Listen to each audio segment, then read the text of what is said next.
Oğur Mumcu kiya û çima hat kuştin. Di derbarê dîro komisyona PKK ya çil salî da gelek xalît tarî hene nehatine ronîkirin. Rastiya dîroka PKK tê veşartin. PKK dîroka xwe tenê bi gotinên wekî jîriya ap û amazin, qehremanî, berxwedan û qurbanîdan vedibêje. Ne tenê PKK, dewleta Tirk jî rastiyên dîroka PKK vedişêre. Ev yek PKK wekî rêxistinekê ku tenê ji aliyê hêzên dervede tê bikaran nîşan dide. Gelek kesên ku dixwastin têkiliya Öcalan û Mîtê lêkolîn bikin û damezirandina PKK vekolin rastî gefan hatine, an jî gelek ji wana hatine kuştin. Hind ji wan ji aliyê dewleta Tirk ve û hin jî ji aliyê PKK ve hatine tunekirin. Yek ji wan nivîskarên navdarên Tirkiye Oğur Mumcu bû. Nivîskarê navdar Oğur Mumcu di 24 Sibata 1993 da ji ber teqemeniya ku tu wesayîta wî de hatibû biçîkirin, teqiya û li ber deriyê mala xwe jiyana xwe ji dest da. Di navbera mirina Oğur Mumcu têkiliyên PKK û Mîtê da peywendiyeke girîng hebû. Ji ber ku beriya mirina Mumcu demekî kim gotibû ku di destê wî de delîl û belgeyên mezin hene ku Abdullah Öcalan endamê Mîtê ye. Wî ragihandibû, wê di demekê nêz da pirtûkekê weşîne û tê da diyar bike ku Abdullah Öcalan çawa bûye endamê Mîtê. Ew da bazirganiya tiryakê jî ronî bike. Lêberî ku ew vê yekê bike, hat kuştin. Oğur Mumcu di sala 1942 da li bajarê Kırşehîrê yê ser bi Tirkiye ve ji dayîk bû. Ev kesekî rewşenbîr lêkolîner û rojnamevan bû. Zanîngeha hukûqê qetandibû. Em dikarin wî mirovî wekî netewperestekî Tirkê çep bi nav bikin. Kesekî zêde hesab û kitap nedikir. Lê tenê wî dixwast Tirkiyeyekê wekî dewletekî hukûrnas û adil were bi rêvebirin. Lê Oğur Mumcu piştî sala 1988 li ser pirsgirêka Kurd rawistiya û dît ku li pêşiya çareseriya pirsgirêka Kurd astengiyeke mezin heye. Têkiliyên rantê yên di navbera beşek dewletê û beşa desthilatdara di nava PKK da dîtibû û gav bi gav dest bi deşîfrekirina wan peywendiyan kiribû. Bi taybetî li ser pirsgirêka PKK rawistiya û bi lêkolînên xwe diyar kir ku Abdullah Öcalan di sala 1969 da dema ku li daireya kadastroyê li Amedê memûr bû bi dewleta Tirk re têkilî danîbûn. Oğur Mumcu yekem kes bû ku eşkere kir bavê hevjîna Abdullah Öcalan Kesile Yıldırım endamê Mîtê ye. Piştî îfadeya Oğur Mumcu Abdullah Öcalan jî neçarma ku bibêje xezûrê min endamê Mîtê ye. Oğur Mumcu di salek beriya mirina xwe da 303 quncik nivîsandin. Ji wan 158 gotarên ku di navbera 2 Şubat'a sala 1992 û 24 Çile 1993 da hatine weşandin li ser PKK û Apo bûn. Di rojên dawiyê yên sala 1992 da ji birayê xwe yê mezin parêzer Ceyhan Mumcu ragot ku ew ê lîsteya navên sîxurên di nava PKK da di pirtûka xwe ya nû da biweşîne. Oğur Mumcu lêkolîn li ser Abdullah Öcalan dikir. Ew di babetê endametiya Abdullah Öcalan da ya bi Mîtê ra gihişt bû xala dawiyê. Tenê belgeyek dawî mabû ku Oğur Mumcu dixwast xwe bigihînê. Ew jî belgeya girtina Abdullah Öcalan a di 7 Nîsana sala 1972 de bû. Gumanên Mumcu li ser Abdullah Öcalan wê demê dest pêkirine û wî dixwast têkiliyên bi Mîtê ra wê demê bên îspat kirin. Öcalan di salakiya ku li Fakülteya Zanistên Siyasî ya Ankarayê da belavok belav kirin de hat girtin û cezayê giran lê hat xwestin. Lêbelê Öcalan di sihî Xiziranê da daxwaznameyek pêşkêş kir. Di daxwaznameya xwe da got mixabin sûj li min hatiye kirin. Di pêşerojê da dema ku bûyer bê ronî kirin dê were fêmkirin ku ez kesekî bêguneh im. Min ezmûna Xiziranê winda kir. Di wan rojên dawî da ku heyama meha îlonê nêzik dibe ez bi rêzdarî radigehînim ku berdewamkirina girtina min wê encamê nebaş bi xwe re bîne. Telafîkirina wan wê zehmet be. Ji bo ku mexdûriyeta min berdewam nebe ew rewşa min a girtî bêt bi dawîkirin.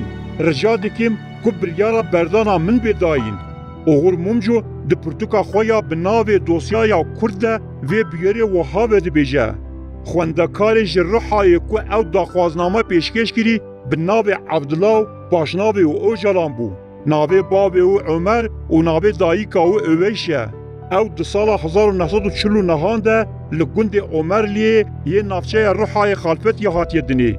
نهل انقره لزانینگه ها زانستین سیاسی خواندکار پولا یکیمینا ببجماره یا 993 عبدالله اوجلان گرتی هری دلنزم و بیدنگیه لگرتیگه ها لشکری ماماقا انقره بو. مومجو درباره به بیوری دا وحاد گود. هات ایتاکیرن که ناو رمضان اوزجان به ناو عبدالله اوجلان را هاتیه تبلهف کرن و دوزگری ویدمه بریارا براعت عبدالله اوجلان دا. کسی که اوجلان آزاد کرد دوزگری لشکری باقی توغ بو. هفته یک بریا کشتنا اوور مومجو وی خواگیهان دیا باقی توغو خواست بزانه. دو دوسیای اوجلان دا کانوتک جعالی میته و خاطیه شاندن آننا. دوورا باقی توغ داخویانی دا چاپمنی وها گود. من جی مومجو را گود ازه لدوسیای کبن بنیرم. ازه دناو 10 روژان دا ده ببینمو وی دوسیای تسلیمی تبکیم. لی بریا که دوسیای بده او هات کشتن. لوما جی گود او بلگه نگهشتیه دستیوی. او نتنه ایتایا مومجو پشتی اوجران هات بردان ریوبریا زانکوی بریارا اخراج کرنا دبستان جبو همو کسیم که بشداری چالاکی بوندا. لیبل لعالی دن عبدالله اوجران تنه جزای شرمزارکرین لحاد برین و خواندنا خبردوام کرد. موجود دربار اوجران دا گمان اکدیجی هبو. اوجی دولت بو چه بورس یعنی یاردمتی داوی که بخوینه. لگوری قانون ترکیه دما خواندکار دست به دبستان دکه جبو آلیکاری جی دولت ول بگره دبه تمنه و 21 سالی درباز نبه. لی اوجلان 22 سالی بو. هر وها حتی سال 1984 جی بورسا یعنی یاردمتی اوجلان به داوی نبو بو. جبلی و رغم که اوجلان جی آلی دولت و دهات لی گرین جی لی بلی حتی پازده طباقی که ده سال 1984 دا دست به تکوشینا چکتاری کری هیچی جی دبستان نهات بو آویتن. لی ده طباق 1984 دا اوجلان جی دبستان هات درخستن. بسرده جی جبر که عبدالله اوجلان قاچاق معاینه لشکری بو و شوبا لشکری طلاب وید کر لی دبستان گوه نداوی داخوازی. اوغلمونجو گمان خود به هر کسی را پاروکر و آنی زمان که اوجلان ظلام میته او وید وی درباره دا بلگه گرین کنه او همو بو اگر که به وکیلی گفل اوغلمونجو ولا خوارن. هفجین او گلدال مونجو درباره یک جوان گفان وحاد گود. بری اوغلمونجو بکشتن مستشار میته تا اومان کومان روزنامه‌وان دعوتی داعیرا میته کرن او گراندن. وی دمید بیجه یک جوور روزنامه‌وانان وی وره کشتن.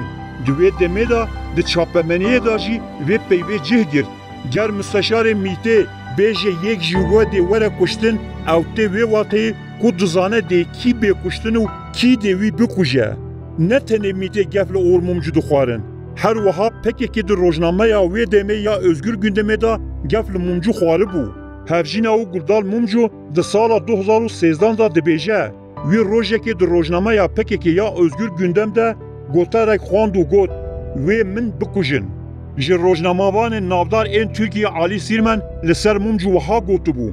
Peydakirina kujerên oğul mumcu nehêsane. Ji ber ku her kes dikarî wî bikuje. Beriya ku were kuştin dekiliya mît pekekê û Abdullah Öcalan lê kolîn dikir. Oğul mumcu ji dozgerê wê demê baqî tuğ dipirse ka Abdullah Öcalan çawa di doza şefeqê da filitî. Ji ber ku Abdullah Öcalan cezayê pêwîst negir. Baqî tuğ dibêje derbarê wî da daxwaziyek hatiye kirin û gotiye ew ji me ye. Oğul dipirse gelo di vê mijarê da belge hene yan na. Tuğ jî dibêje ez ê bibînim. Ez ê di hevdîtina xwe ya pêş da va belgeya ji we ra bînim. Piştî vê oğul mumcu tê kuştin û ew hevdîtin çênabe. Oğul mumcuyê ku da têkiliyê Mîtê û Öcalan vebêje di 24 çilleya 1993 da bi bombeya li wesayîta wê hatibû bicîkirin hate kuştin. Piştî kuştina wî çalakiyên mezin çêbûn. Lê kujer nehatin dîtin. Heta ku dewletê delîlên li cihê bûyerê jî tarî kirin. Delîlên li cihê Sûciyê li şûna ku parçe yek bi yek bên hildan bi gezî hatin malîştin û hemû delîl çûn teneka gilêşî da. Dewletê nexwast ku jeran bibîne. Mehmet Agar ku wê demê mudîrê giştiyê emniyetê û paşê jî bûbû wezîrê karên navxweyî piştî kuştina oğul mumcu demek din çû serdana mala wî.